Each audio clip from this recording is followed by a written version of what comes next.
Three decisions Manasseh made. Number one, he decided to react against his father's reformation and pull down the fences that his father had built. G.K. Chesterton said, whenever you take down any fence, always pause long enough to ask, why was it put there in the first place? Why were these fences put up? Now, I want to tell you something very important in just a few fleeting moments here.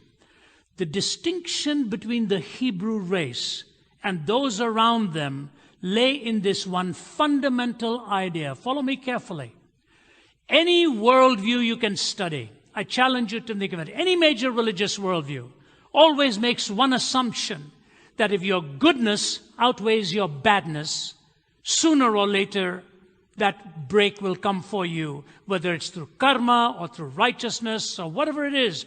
You will break free by volitionally pulling yourself up by your moral bootstraps. That's the assumption. Take any major worldview, that's the way it is. Except for the Judeo-Christian faith.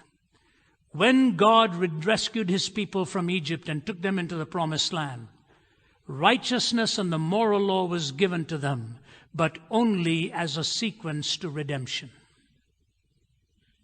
They were redeemed first, then given the moral law, and then given the prescription for worship. You could never alter that sequence in the Hebrew mind. Redemption, righteousness, and worship. You cannot be righteous until you are first redeemed. You cannot worship until you're first redeemed and righteous. This was unique in its time. The heart was desperately in need of correction and redemption.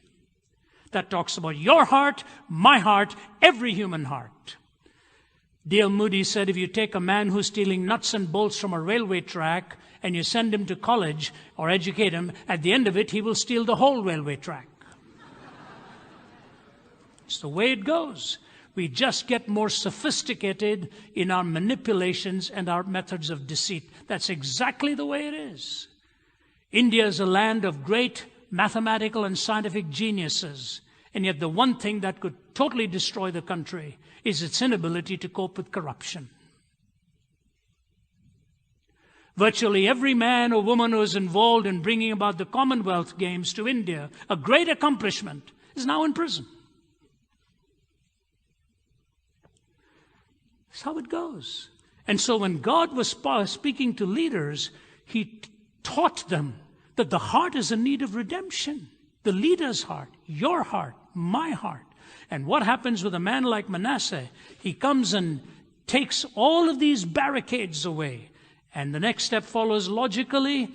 He accelerated the development of heathenism. Chesterton went on to make this comment. He said, the tragedy of disbelieving in God is not that a person ends up believing in nothing. Alas, it is much worse. A person may end up believing in anything. The tragedy of disbelieving in God is not that a person may end up believing in nothing. Alas, it is much worse. May end up believing in anything. Think of the things we have now actually begun to believe. Once upon a time, the shock value of those things were great. You know, I very seldom really have time to watch too much. And I'm so hesitant to even mention something like this, but while flying in on this time, I just turned on to see if I could get some of the news or whatever, and there was some comedian that was on. I was absolutely shocked just to hear his first quip. One of the crudest of all words you could think of, placed beside God.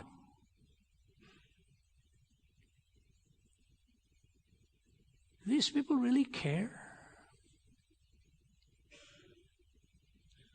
Do these people really care?